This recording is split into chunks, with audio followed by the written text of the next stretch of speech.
The worst thing about being born into a family that complains all the time, you're likely to complain all the time because it's a pattern.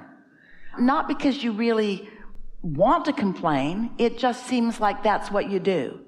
When that happens, you say that, and when that happens, you feel that way. And we want you to exercise more choices. We want you to feel more open-ended, more like you feel in a daydream, when there's not so much reality that you're knee-jerk responding to. So then you ask yourself, what's my path of least resistance? So which of these statements feels better? I'm going to let them live their lives. I need to guide them so they can live better lives. Which feels better? We know these seem like obvious choices, but you all don't act like they're that obvious. Because you keep patterns going. It might not be possible to imagine some of these cranky ones as being more lighthearted. It might not be easy, but it is easy to be lighthearted about some things. There's a new car commercial, new to Esther. She just saw it for the first time yesterday. And she doesn't know what car is being advertised. She doesn't know anything about it. All she knows is there's a girl in the commercial who seems to be floating around a little bit. Esther loves that feeling.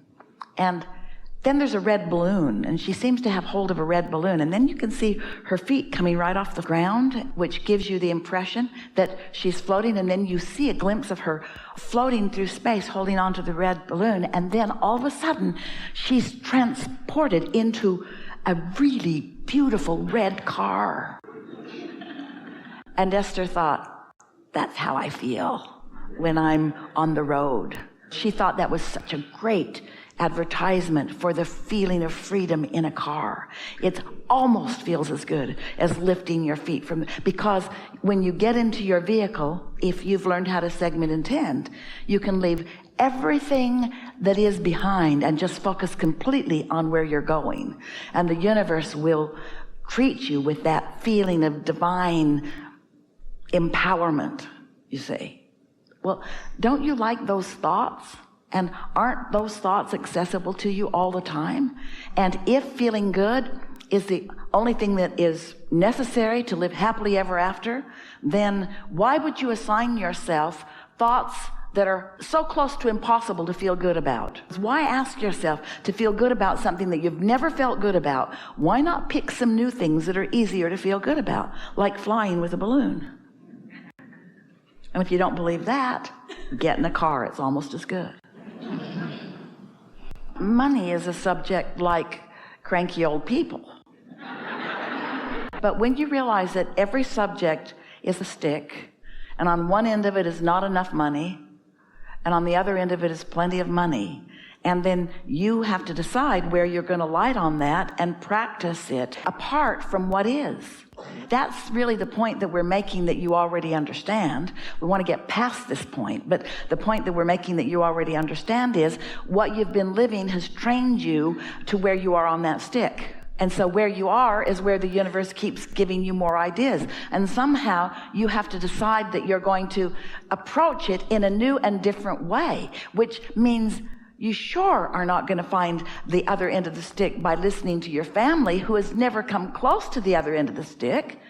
You might want to say to them, I love you guys, but you're on the wrong end of the stick. What stick? The money stick. Every time I get around you, you activate within me not enough money.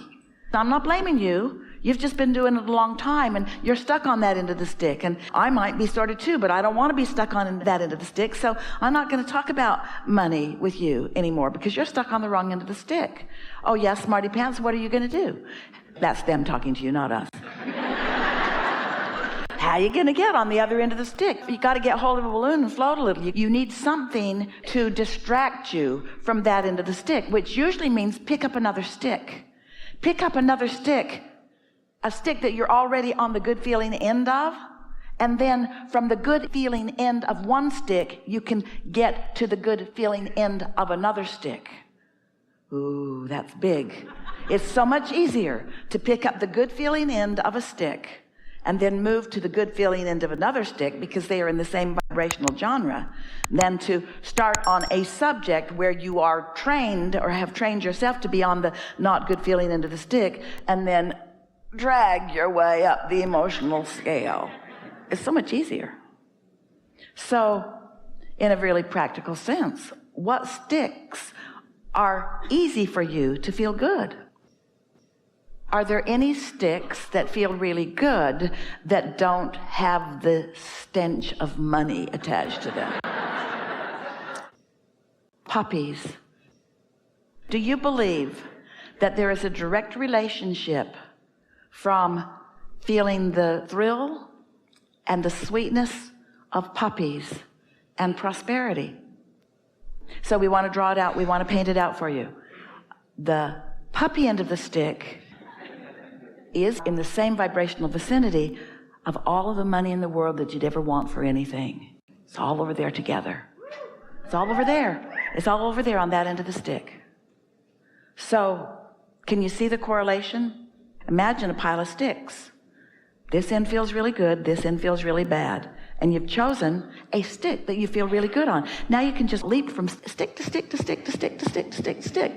There's the relationship stick and the puppy stick and the living happily ever after stick. All those sticks are over there, and you're already predisposed because of your focus on puppies to this end of the sticks. Why does anybody have any problems? Because you felt responsible about something that you're not responsible about. Really? It's that easy? Just find something delightful and be delighted, and then delightful things will come to me? That's it. Find something delightful and be delighted, and then delightful things will come to you in really short order. Once you start approaching life vibrationally and emotionally, then that practice, then you'll be able to go anywhere, talk to anybody about anything. Somebody could innocently hack up your favorite tree.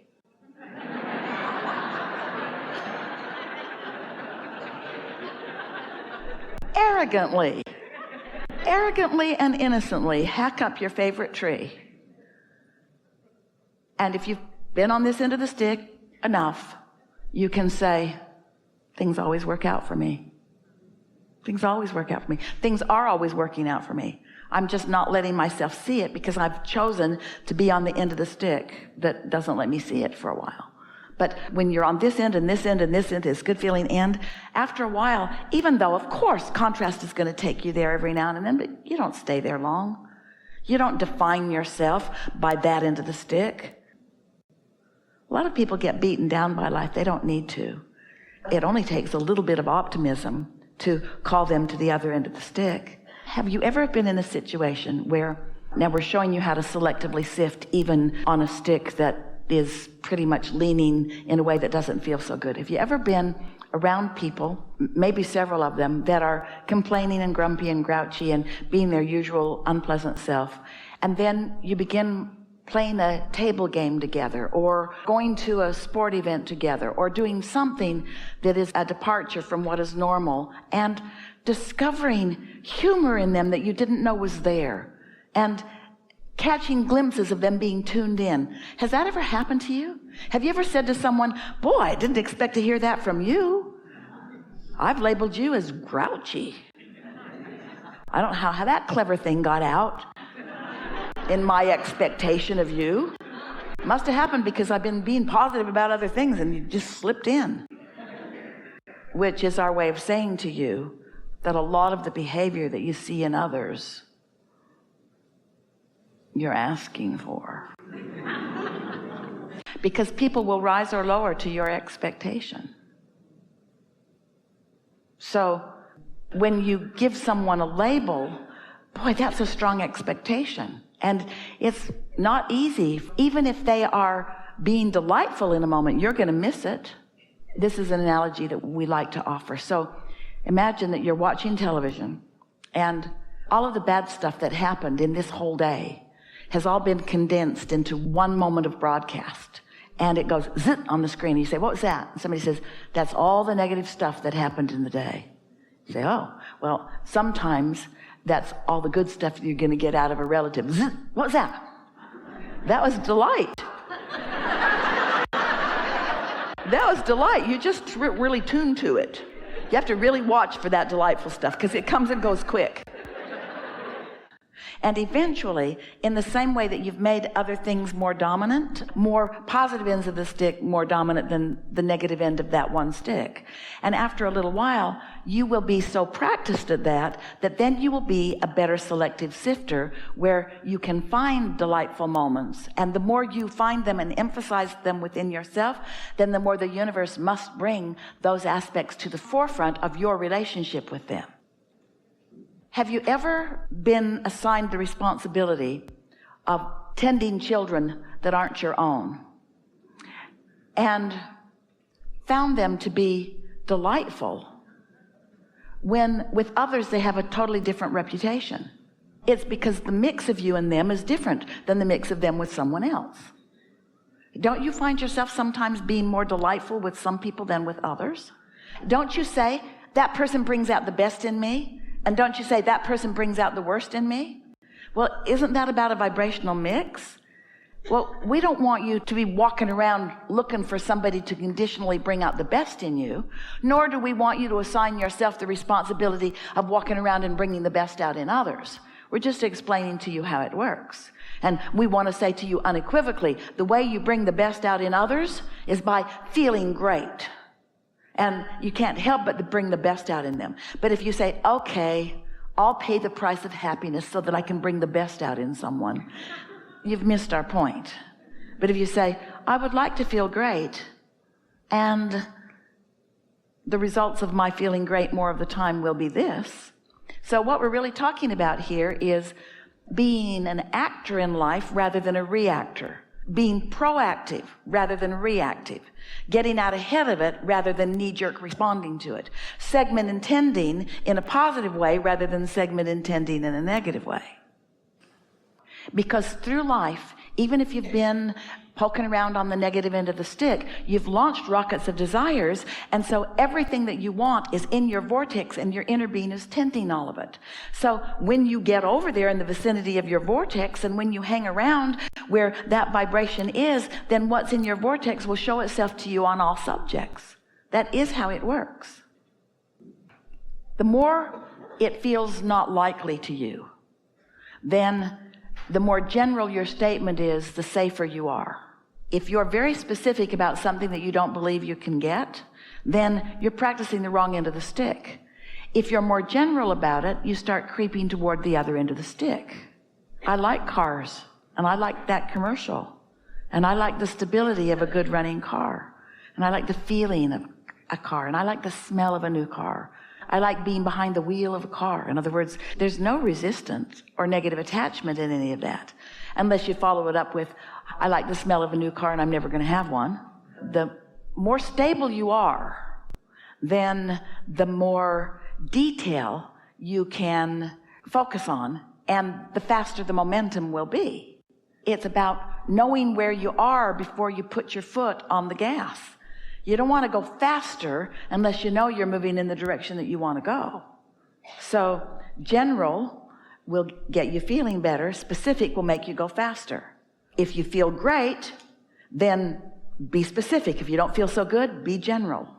Saying I'm going to live happily ever after, that doesn't get your juices flowing, and you've heard that so much that most people fight that. When you say, I'm getting good at this, and I understand the laws of the universe, I'm getting pretty clear about that, and I can see that law of attraction is my friend, and I sure do know that my inner being is my friend, and I really like the notion that I've put a lot in my vortex, and I like knowing that there is a vibrational reality, and that just because I can't see it, hear it, smell it, taste it, touch it yet doesn't mean it doesn't exist. And sometimes I get a glimpse of it, I can feel it, and I like that light-hearted, happy-hearted feeling that sometimes I get. This is the way that we want to draw you into some really practical, beneficial focus.